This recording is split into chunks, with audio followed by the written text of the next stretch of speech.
Welcome to the show. And on the show today, I want to talk about we all have trials. We all have things that are wrong.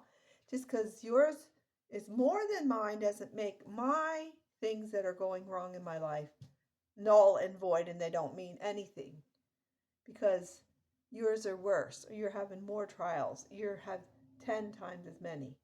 Mine are then null and void. That's how my family treated me because there was people having more problems, family married to a drunk, family married to a sex addict, someone committing adultery, someone lying, someone doing this. And when I had little teenage problems or 4 or 5, 6, 7 year old problems, they were nothing. They were null and void. You should be glad you have a bed to sleep in. You should be glad you have a house. You should be glad I'm earning the money here. You're just here. And you should be glad you have food to eat and a place to take a bath once a week on Saturday so you don't smell like a piss cat for church. You should be glad. That's I added that because that's what it was. It was about not stinking for church. Then you should be glad you have a home, a place to rest your head, and food on the table. Blah blah blah blah blah blah blah. There's people dying and there's people starving. So yours is nothing. Yours is nothing. Yours is nothing. Yours is nothing. Well, mine isn't nothing. It's part of my life too. I spend the most time with myself, and I love myself. Finally, I'm 67 now. It's about time I love myself. But yet, it's still my introverted, whatever personality that I'm trying to be more outgoing, more extroverted, and say what's on my mind. And I still get punished for that because they're used to the old me that would just, and I still do it, mealy mouse and say, oh, well, it's okay. It's okay. What I'm doing is okay. You're not supposed to be upset about anything or say anything about anything that's done or said. Well, I had a flashback or a memory or whatever you want to call it, where when my sister bought the house that it's a whole farm, 62-acre farm or whatever, 60 plus acres. I'm not going to get it all perfect. Who does and who is?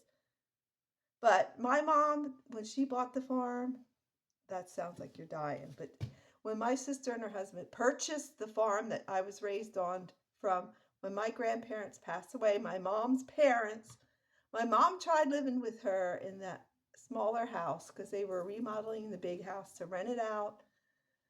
And I'm sure my grandma charged rent to my mom. I don't know if my mom could afford to pay it with 10 kids. I was just the last of 10, and she had two that one died at birth and one died when it was a few months old of her children. And I know all that's heart wrenching and heartbreaking, but why is mine always nothing? That's what I want to know. Why is mine always nothing? It doesn't mean anything. It's your trials are nothing. And then you go around telling your kids that they need to do this and that. They stink, so they need to shower. So, and shame them to do what's right, what you think is right.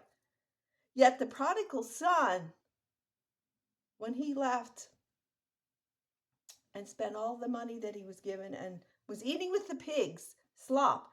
When he came back, they put on the fatted calf and party because he came back to the Father. And that's about someone who knew Jesus, but then they backslid and turned away, and then they came back. So we need to party for that.